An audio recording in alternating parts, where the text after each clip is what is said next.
Welcome back, CSEC students. I'm Vanessa Francis, and I'll be your teacher for this English language lesson. Let's get into it. Today, we are looking at the school-based assessment for English. Of course, if we're going to be looking at anything, we need to make sure that you know your objectives. So your objectives are, you should be able to identify the different components of the CSEC English SBA. You should be able to describe the plan of investigation.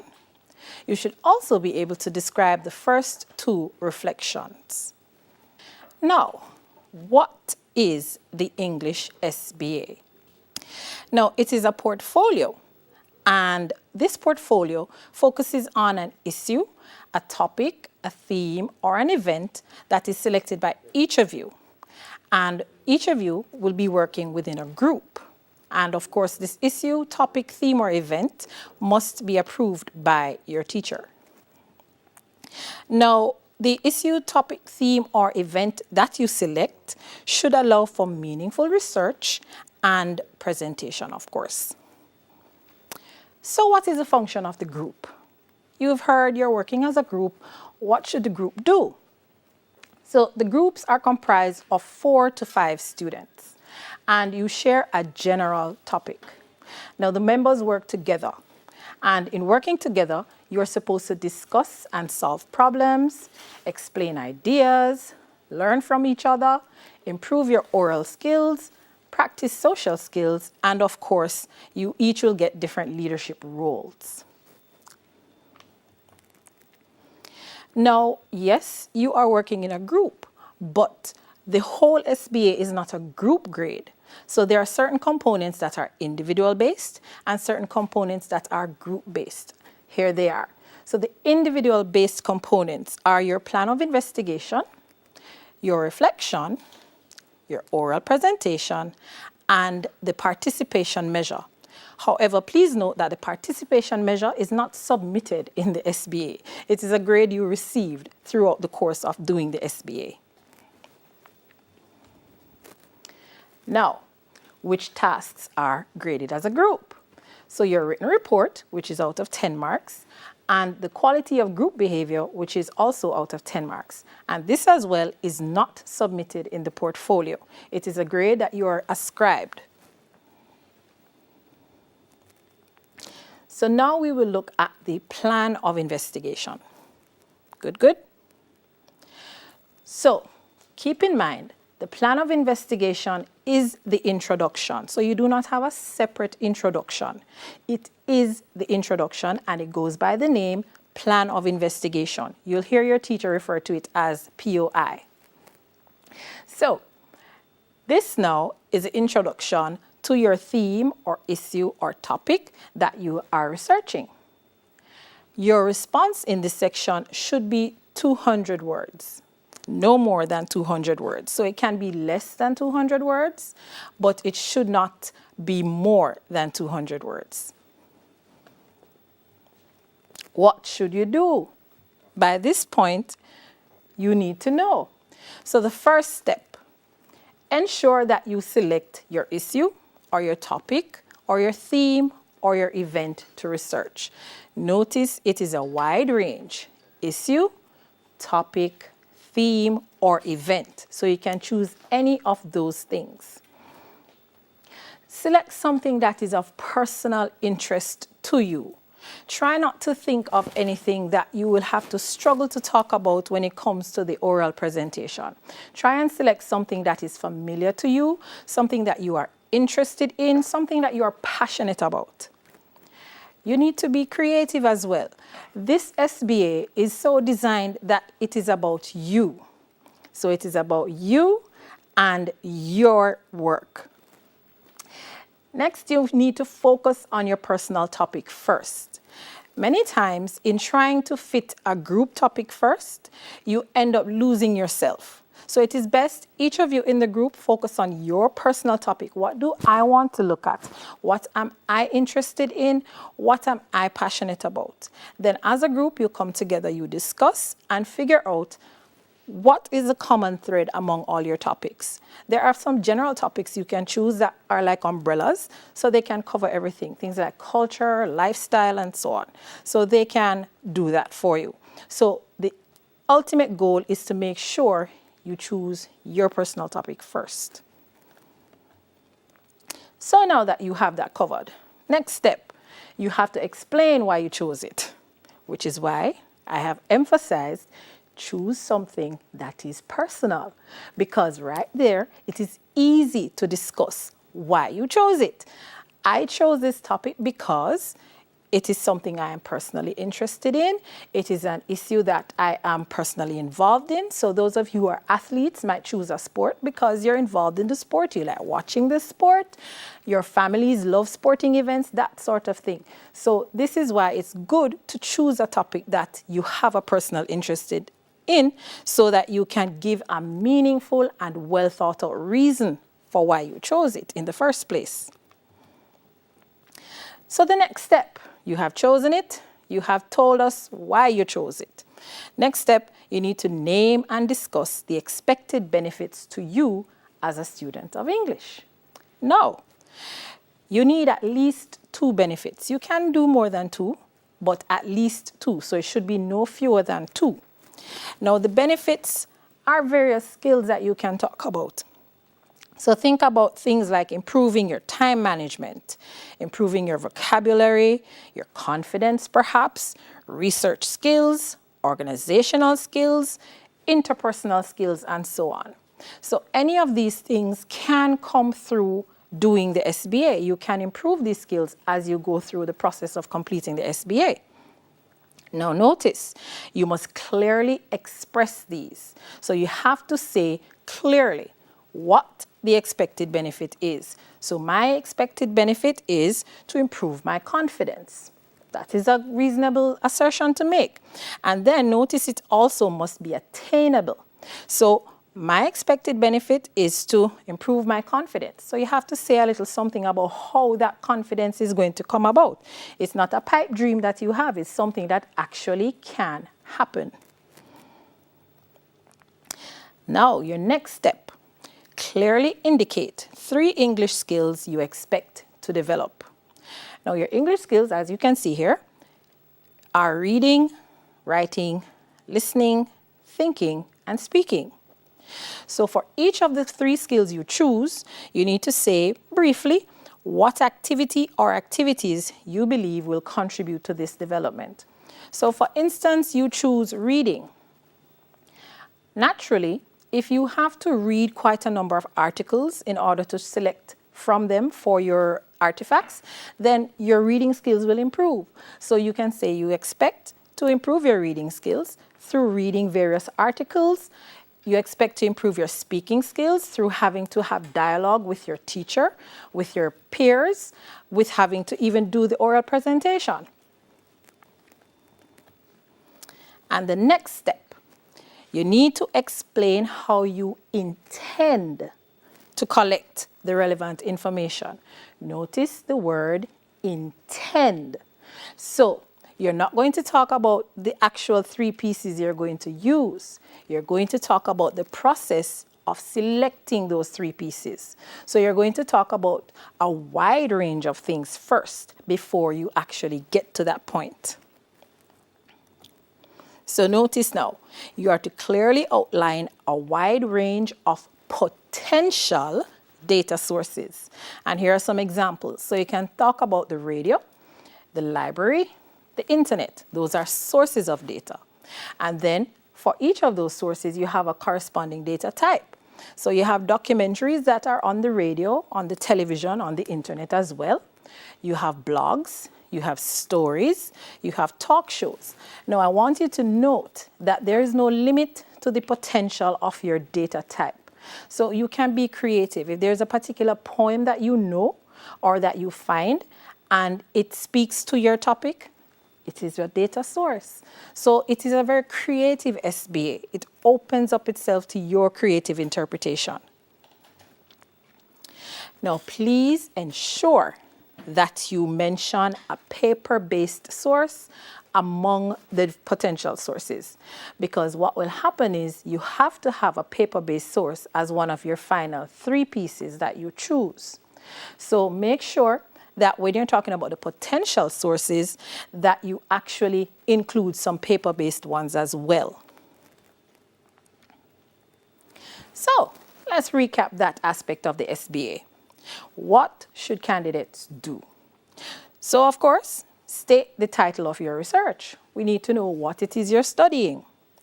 Explain clearly what the topic or issue, theme or event was chosen. Sorry, why it was chosen. Then explain the expected benefits of the SBA process. Next, outline the plan to collect artifacts. And of course, you need to explain the English language skills to be gained and how they will be used in the SBA. Now we move on to the reflection 1. So far we've covered the general SBA and the POI. So now for reflection 1. What is it? It is an explanation of how each of the 3 artifacts help to shape your thinking about the issue or topic or theme or event. Please note carefully, you explain how each of the 3 does this. So what should you do? So remember, you are discussing how each of your artifacts influenced your thinking. And in order to do this, you need to look at how it either reinforced your views. So perhaps you read something, you watched something, you listened to something, and it more or less concurred with what you already knew about your topic. Perhaps it gave you some additional information, so it added to your thinking, so you have to talk about that. Or perhaps it completely went against everything you held dear to you. So you might have had an idea going into the SBA about your issue or topic or theme or event, and one of your artifacts completely changes perspective, and that is fine. You can talk about that. How is it that it contradicts what you held dear to you, what you thought to be true, an opinion that you had? So please note, when you're writing this section, you are to ensure that you state the title and the author and the source of each artifact. We need to know what you're talking about. So you have to tell us the name of the article or the name of the song, the name of the poem, whatever it was, the name of the program, if that's the case. You have to tell us who was the author, if it is a written piece, who's the singer, if it's a song, that sort of thing, who's the host, if it's a talk show or other TV program, and where did you get it?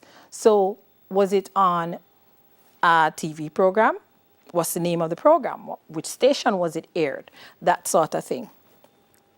Now, in the case of the internet sources, you need to give the name of the actual article or periodical, or the web page if there is no name for the specific item.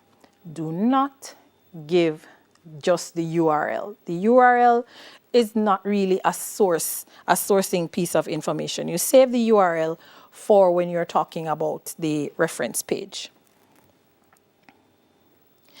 Now, the next thing you need to do, avoid extensive summation of the details.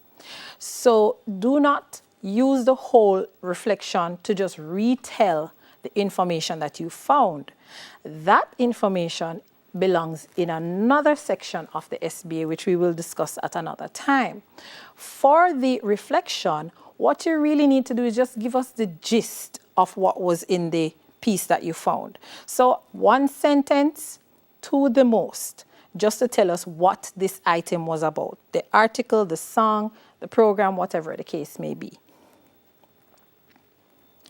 Now, what you really are to focus on is the artifact's impact on your thinking. You've heard this over and over, and I'm going to keep repeating it so that we drive it home. We need to reinforce this. The reflection 1, the focus of it is how your thinking was in some way changed or in some way modified, or in some way just encouraged along by what you read, watched, saw, whatever the case may be. You need to also give insightful details of how each artifact influenced your thought process and to what extent. So you can't just say, well, I read this and it caused me to think about things. What things? We can't work with that. You need to give us something to work with. So give us some details. How did this change you? What impact did it have on you? Did it cause you to appreciate something? Did it cause you to change some sort of behavior you had before? That sort of insight is what is required. Then, again, focus on how your thoughts regarding the issue or topic or theme or event have been affected by the information gathered, and not just on the information itself.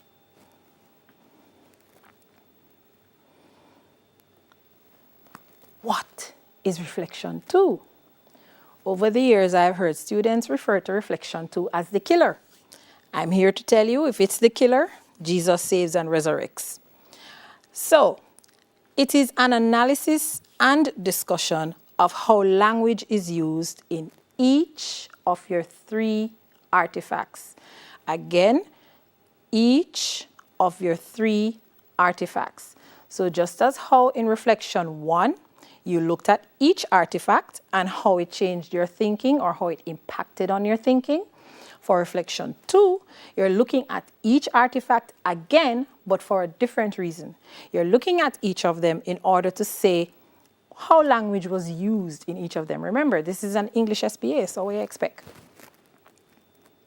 So, what are you supposed to do? Well, first of all, you need to ensure that you identify the type of writing discourse. Now, writing or discourse, because again, not all your pieces will be written. So discourse really just refers to the type of situation that was taking place there. So you have descriptive, you have narrative, you have expository, and you have persuasive. Now, you have to identify it.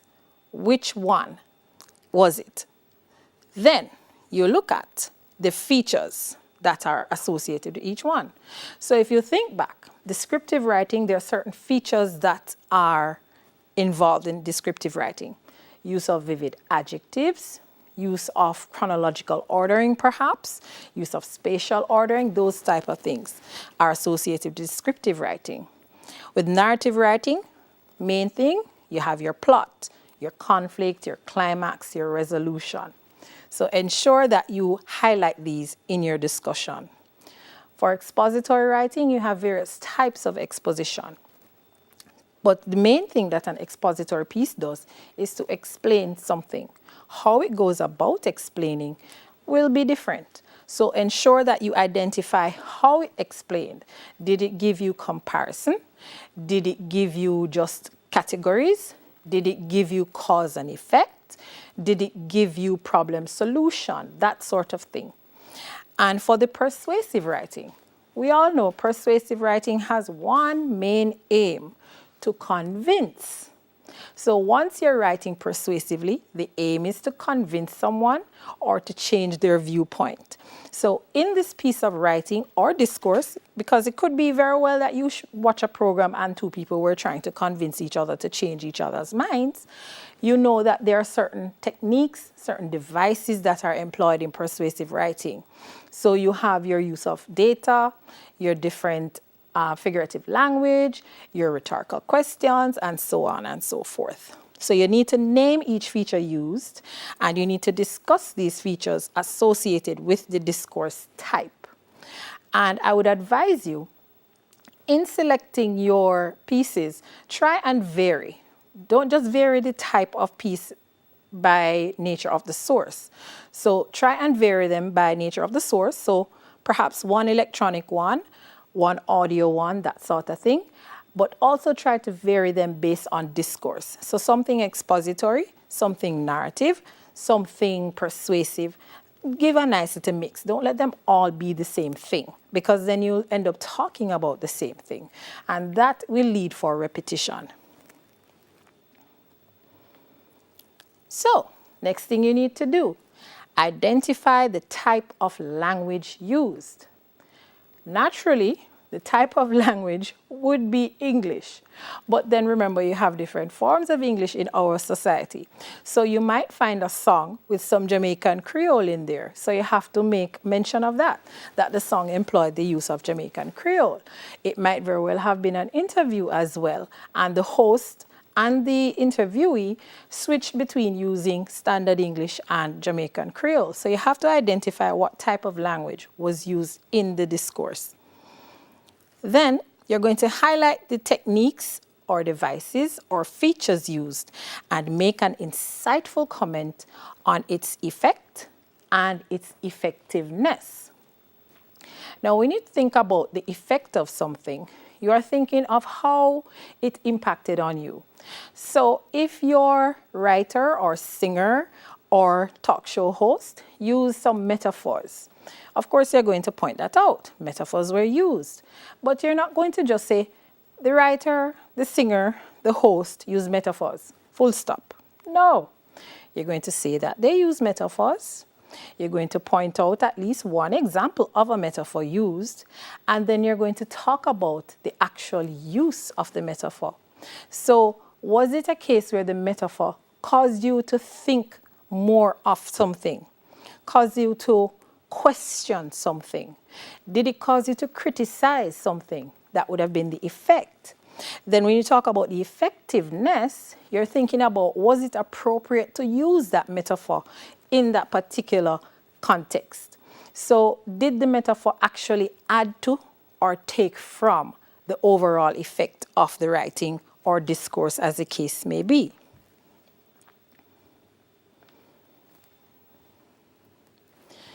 Now notice again, you're being reminded to include at least one example of the feature that you are talking about.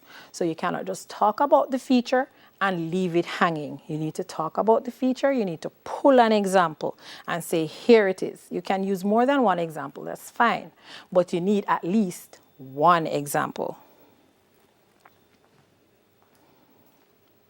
Then, for each artifact now, you are to identify and discuss the type of discourse. You cannot overlook that, because if you don't identify it and then you don't discuss it, then how is it going to work out?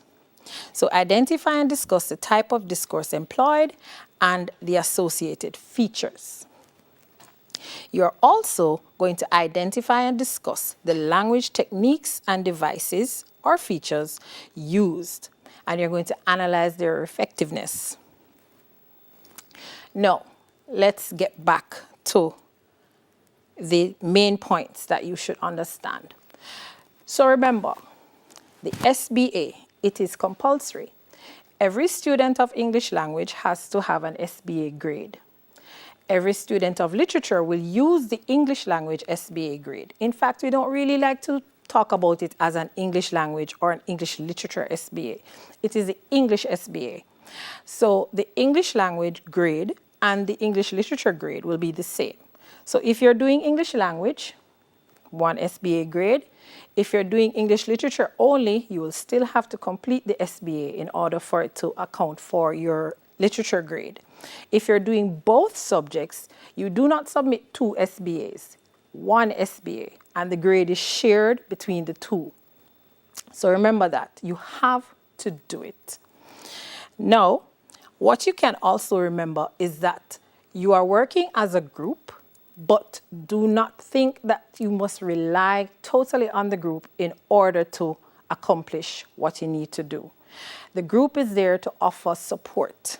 Support with finding information, support with discussing how you are progressing, support with just helping you along as you go through. Now, for the group component as well, we know that yes, most of us are at home, so we're not really interacting much, but there are many online tools you can use in order to do that. So you can use various online systems. Padlet is a good one. Google Docs is another one. Good old WhatsApp too. So you can communicate with your group members even though you're not actually face to face. There are different ways to go about it. So just talk with your teachers and you can work out the best way to go through. Next thing you need to remember, students, it is very important that you try and maintain the integrity of your work. Do not plagiarize another work. Remember, initially we said you are to ensure that you choose a topic that is personal to you. Once you choose a topic that is personal to you, then it's not so difficult for you to actually get into it. If you didn't do that now, that's when you run into problems, because now you end up in a situation where you have this issue or topic or theme or event that you are not very familiar with. You can't find any information on it, and poor you sit down at home scratching your head and wondering, what is me do to myself, Lord? Don't let that happen to you. Start by making sure you choose something that you can talk about with ease, all right? Remember too, students, do not only find the 3 pieces that you're going to use. What you run the risk of doing, you might just find the first 3 pieces and say, yes, I'm going to use these. But when it's time to analyze them for reflection 1 or for reflection 2, you find that, well, I don't have enough information. So it is best to cast a very wide net. Cast a really wide net. So find 4, 5, 6 different things, and then you narrow it down and narrow it down some more and narrow it down till you get the final 3. And once you get the final 3, you are good to go. Remember, once you get to those final 3 now, you need to ensure that they fit all the categories, all the criteria that you need. So for reflection 1, they need to give you some information about your topic.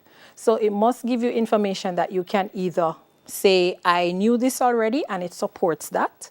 Information that you can say, well, I knew some of this, but here's some additional information that it gave me. Or a case where I went into this thing believing that the sky was blue, only to learn that the sky not really blue, is just a reflection of things that cause it to look blue. Yes, I was shocked to hear that when I first learned that too, so don't worry. You also need to remember, when you're looking at your different language strategies, techniques, and features, do not just choose one. In a whole song, it's not just one thing the man use. So in a song, you find things like rhyme, you find things like rhythm, you find different figurative devices. So you need to pull out a few of those things. So you can't just talk about one thing per piece. That makes very little sense because you won't have a very rich discussion at the end. What you need to try and do is ensure that you pull out as much as you can. So in a whole song, you must be able to find 2 or 3 things to talk about. In a whole movie or video, there must be 2 or 3 things you can talk about, all right?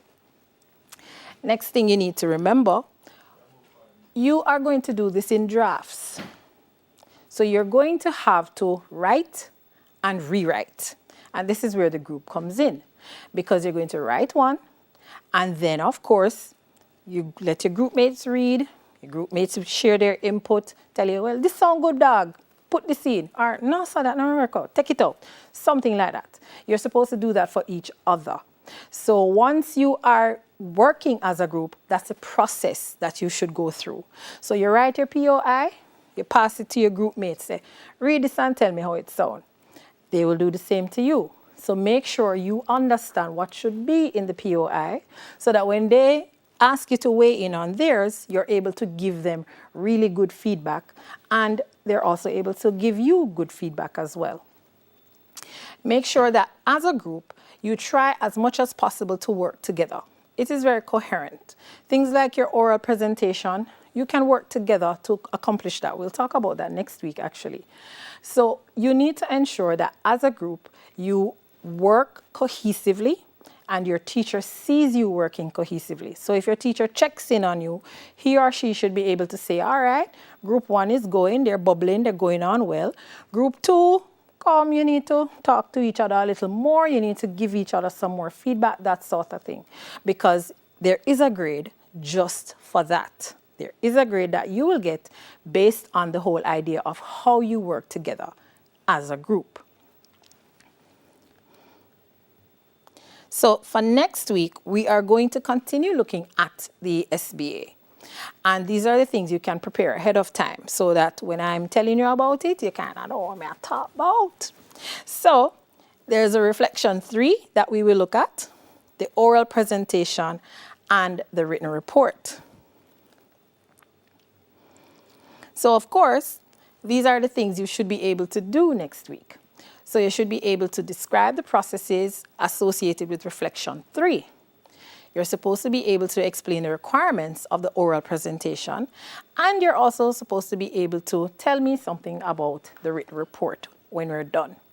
Now, that section of the SBA, the reflection 3, the oral presentation and the written report, tend to do quite a bit. It tends to be a little more technical than the ones that went before. Reflection 3 is a more personal reflection. So it is not as analytical in scope as reflections 1 and 2. It's still analytical, but it's more personal analysis, how you as an individual have somehow gone through this process and come out differently. For the oral presentation, there are quite a number of you who are very shy. You don't really talk much. You're the little ones who sit quietly in the back or even in the front too sometimes. Your teachers hardly ever hear your voices. Sometimes when you do ask a question, the teacher is wondering, who is this new student? This section is for you. This is where you are going to actually learn to present yourself, learn to make a presentation.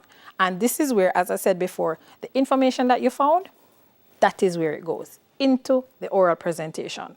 So you don't talk too extensively about it prior to this. You talk about it in the oral presentation, all right? And then the written report. Again, this is a group piece. So at this point, you and your group mates need to be able to come together. You're going to look at all the many things you did, the meetings you had, perhaps via WhatsApp, via Zoom, via Google Classroom, whichever way you worked it out. So you are going to talk about all those things. You're going to talk about your process going into the SBA, what you managed to do during the SBA, how each of you somehow learned something along the way of doing the SBA. So those are the things you are going to look at in your written report. Now, overall, as I mentioned, you have 2 group grades. There is the one that you get that you share.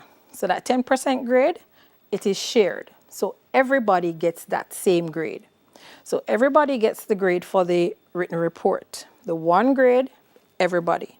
So you have to make sure, even if the other 3 or 4 people in the group not pulling the weight, you need to do something because your grade will be in the balance.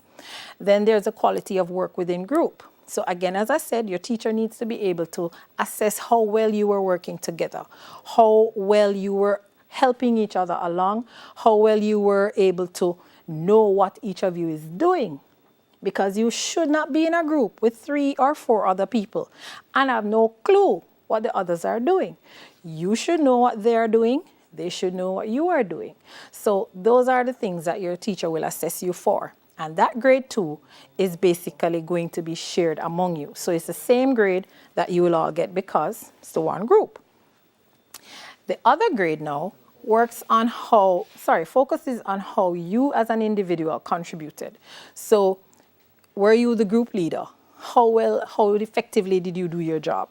Were you the group scribe? Same thing. So what you need to ensure that you do throughout the course of this SBA is to ensure that I am fulfilling my duties to myself. I'm fulfilling my responsibilities to my group mates. It is not a one-man show or a one-woman show. So at the end of the day, this is the whole reason behind the SBA having a group component. You are focusing on your own grade, yes, but you're also responsible for helping others to achieve the best and the most that they can. So try not to let it be a case where your group mates aren't pulling their weight and you just leave them to flounder. No. Try as best as possible to get them on board. Involve your teacher. If you know the parents, involve the parents, because sometimes the parents don't know what's happening, So you might can talk to Johnny mother and say, Miss, I asked him to do this and he never do it. And if you could just talk to him, you're fret for no Johnny mother put some. Yes, so Johnny's mother will get Johnny in line and help you along. So ensure that you do not only take responsibility for yourself, because at the end, there are group-based grades that you don't want to throw away. You really don't want to throw away any of those 15 marks. You mad? Every single grade counts. Trust me. The people last year found that out. Every single grade counts. Remember that your SBA accounts for 21% of your overall exam grade. So even though it's marked out of 45, it is going to be worked out of 21. Your long paper, paper 2, will be 50%, and the short paper is 29%. So it's 21, 29, 50. That makes 100. Yes, it does. So keep that in mind. So your SBA is very important. Remember, if you do not submit an SBA, you get no grade. You get that little letter there, and it's not a nice letter to get. Not a nice letter at all. So ensure that you submit your SBA.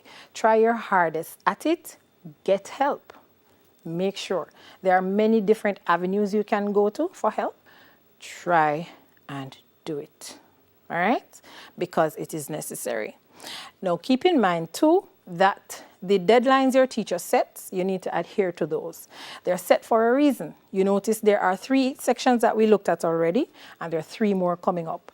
These are not one-off. So it's not a case you're doing just write it today and that's it. So you need to adhere to your deadlines. And also you can talk about this when it comes to the time management factor. I'm giving you some hints, you can put these things in the SBA, because when you have to work on your time management, that is a skill that is a benefit to you. So you got a deadline for piece 1, you met that deadline. You have to juggle the SBA for this subject with SBAs for other subjects, with assignments for all of your subjects, all right? So keep that in mind. So make sure that you approach this with the seriousness you deserve, all right?